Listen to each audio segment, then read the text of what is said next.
There's a number sitting on dealership lots right now that should scare you more than your last credit card bill. The average price of a new pickup truck has blown past $60,000. Some trims are creeping towards six figures. And somehow, millions of working Americans are still signing on the dotted line like it's totally normal. It's not normal. It's the jig being up, because behind the chrome grills and the 0% APR banners, there's a financial time bomb ticking. And in this video, I'm going to walk you through exactly how the pickup truck, once the most trusted machine in America, became the most dangerous purchase a working person can make. Rewind to 2008, banks were approving home loans for people who had no real way to pay them back. Everyone felt rich on paper. Then the music stopped. Here's the uncomfortable truth. That exact same pattern is happening right now, except instead of houses, it's parked in your driveway with a tailgate. Auto loans today are stretching to 7, even 8 years. Average loan balances on full-size trucks are pushing $70,000 to $80,000. People aren't asking, what does this truck cost anymore? They're only asking, what's the monthly payment? And that right there is the most dangerous question in personal finance. When you stretch a loan that long, you're betting that a machine made of plastic sensors, aluminum panels, and 10-speed transmissions will still be worth something in 8 years. Spoiler, it won't be. Pickup trucks used to be tools.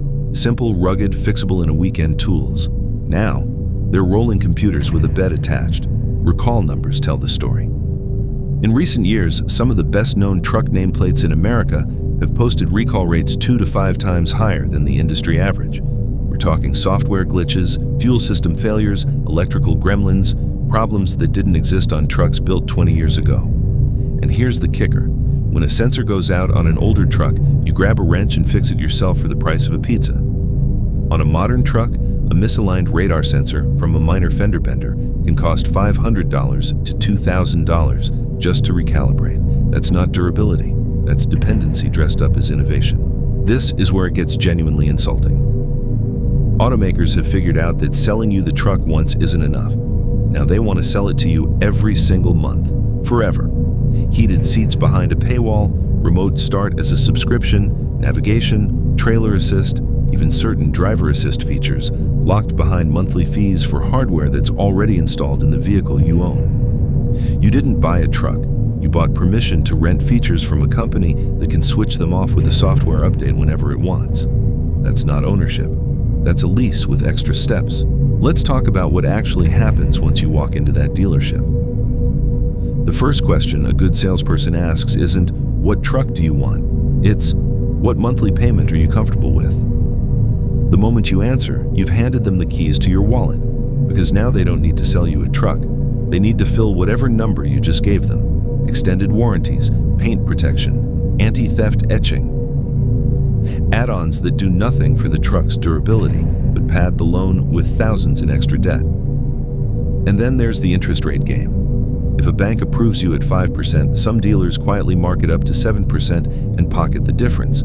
Completely legal, almost never explained. And on an $80,000 loan, that markup can cost you thousands over the life of the loan. By the time you drive off the lot, you're not just upside down on the truck, you're upside down on the entire deal.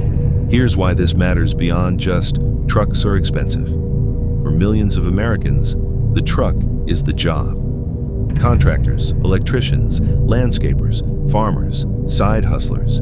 If the truck gets repossessed or breaks down before the loan is paid off, the income disappears too. But the debt doesn't. A repossession can wreck your credit for 7 to 10 years. And modern trucks, with their turbochargers running hotter, their 10-speed transmissions constantly hunting for gears, and their dashboards full of failure-prone electronics, are statistically more likely to need major repairs before that 84-month loan is even paid off. When enough people realize their truck is worth less than what they owe. At the same time, that's not a personal financial problem anymore.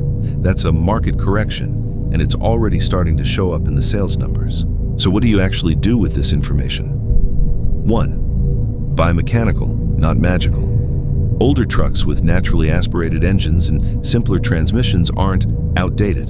They're repairable. A used truck you can actually work on yourself is worth more than its price tag suggests. 2. Refuse the subscription model.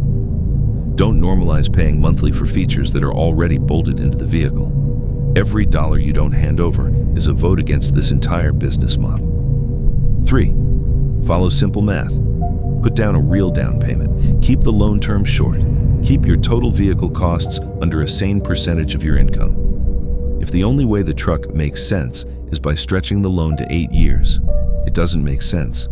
The pickup truck used to represent freedom, the ability to work, to haul, to build something with your own 2 hands.